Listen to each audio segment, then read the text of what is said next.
there you are, YouTube. Do subscribe if you're interested, but also no pressure. Hey, today I went to the library. They had a sale going on. They have a sale, I think, like 4 days a week. But anyway, let's get to the library. Let me show you what I filmed there, and then we'll come back here for the haul. Okay, so I've already gone through once and grabbed a couple things, but let's give another look. Here we have Season 5 of 24. Just Season 5. That's unique packaging also. But yeah, I grabbed a couple things already. We're just going to see what else they have. Some of this stuff is educational. Hey, Dale Earnhardt. All right. Jay and Silent Bob Strike Back. Now, some of these are things that the library is offloading, and others are just things that are donated to the library, and then they just add to this sale. And last time I was here, there were all sorts of Blu-rays, but it doesn't seem like there are right now. And I missed out on a lot of those because somebody was ahead of me in line. But I'm here pretty early today, so I did get the first look.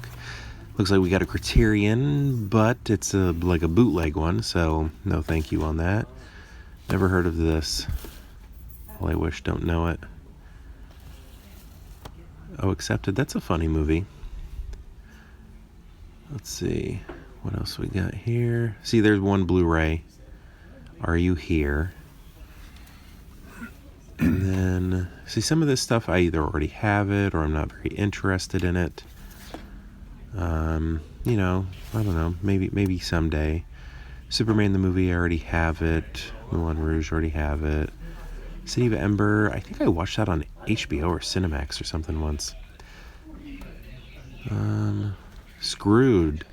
Now, I did look at that one, but it has a scratch on it. Same thing with Hope Floats and The Dilemma. I did want to get those, but they all were very scratched up, so I didn't.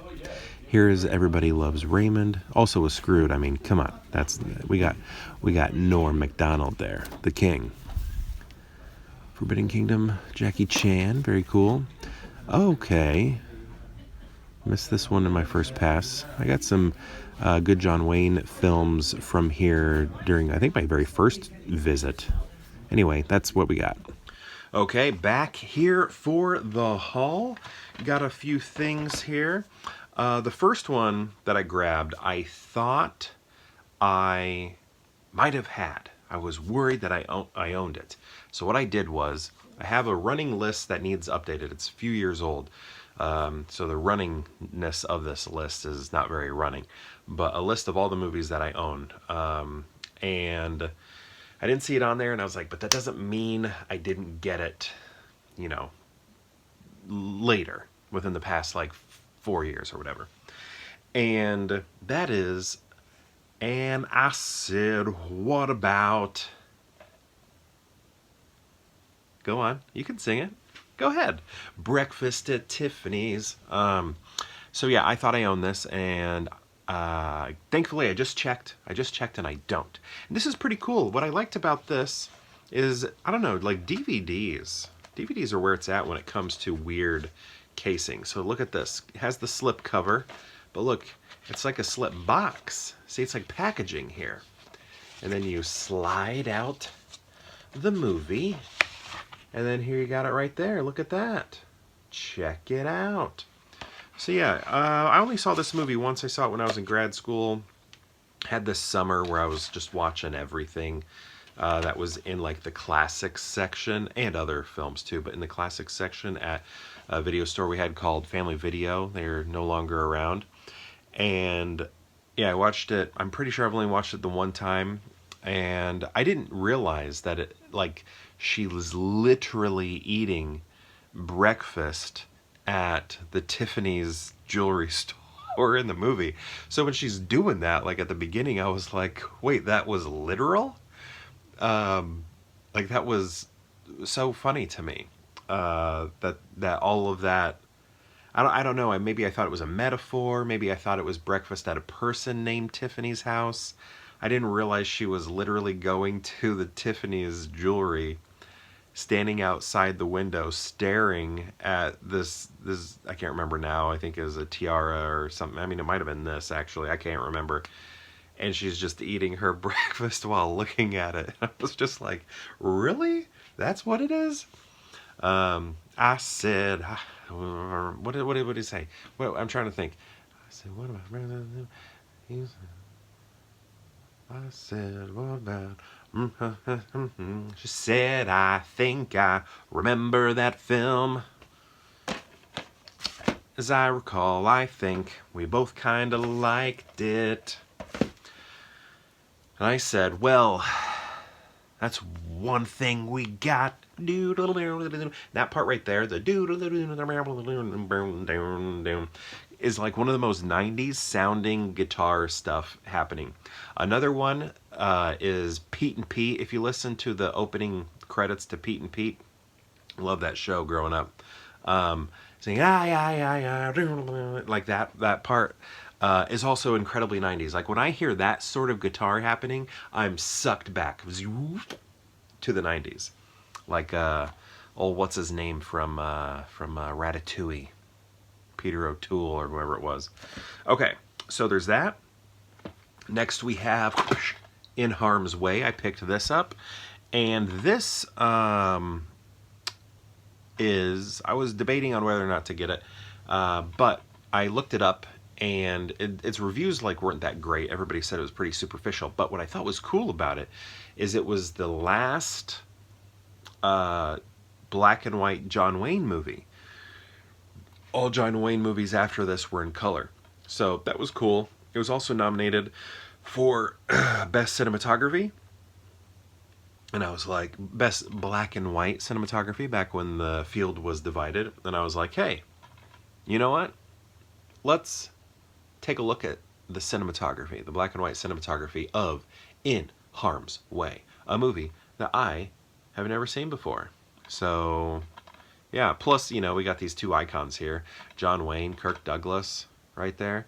So, I figured maybe someday I'll watch it. I'll add it to the collection.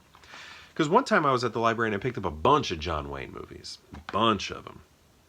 Next we have one which is great. Very excited about this because it helps me get closer to the completion of a collection that I am growing right now within my collection. A collection within the collection. And that is films based on British royalty. So the British monarchy. I'm trying to collect all of those movies.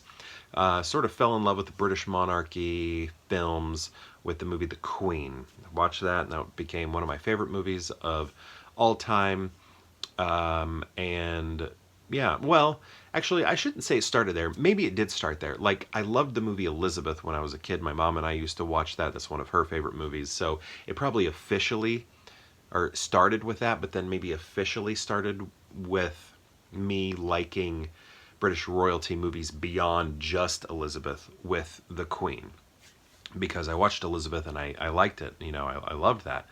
But then when I saw the Queen, I was like, oh dang, I love the British royalty films. And then I watch them when I can. Okay, so that's what this is. This is an addition to the collection, and there aren't that many. And what I'm doing is I'm going for the ones that had theatrical releases, here in the U.S. Not made for TV stuff, because there's a lot of that too. But I'm not after that. I'm after something else. And what this one is here is Bette Davis and Errol Flynn in The Private Lives of Elizabeth and Essex. So, yeah, I think we're looking at Queen Elizabeth I here. Bette Davis and Errol Flynn made The Private Lives of Elizabeth and Essex fascinatingly public, striking sparks in the lavish Technicolor, hello, tale of the ill-fated love between the aging Elizabeth I and the dashing Earl of Essex. Yeah, so, yeah, I'm excited to watch this. I guess, was this always in color? I guess it would have been. So, I think Kino Lorber has this, maybe. Because was that right? Do they have this? Or no, I think they had something else. But anyway, I know this is a movie that I've been wanting to add to the collection. I had it on my radar anyway, just on a list that I have on my phone. And I'm glad to have it. Let's see. There are liberties with historical accuracy, but none with dramatic impact, but none with dramatic impact. What? Long may these titled lovers reign. But this is cool. Leonard Maltin does a little featurette on here, so that's cool. There's a cartoon called Old Glory on this, and then another featurette. Some good special features here. But anyway, these are the 3 films that I got right here. So my question to you is, have you seen these 3 films? And if so, what do you think of them? I'd love to know. What do you think of these movies right here? Got some oldies. Let's look at the years here if we can find them. So this is 1939 here, according to the back of this. I could be reading, or this could be, I don't know what that, maybe that year means something else.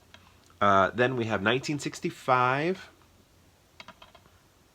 That seems wrong to me. I feel like I looked this up on my phone and it was a different year. But anyway, on the back of this it says 65.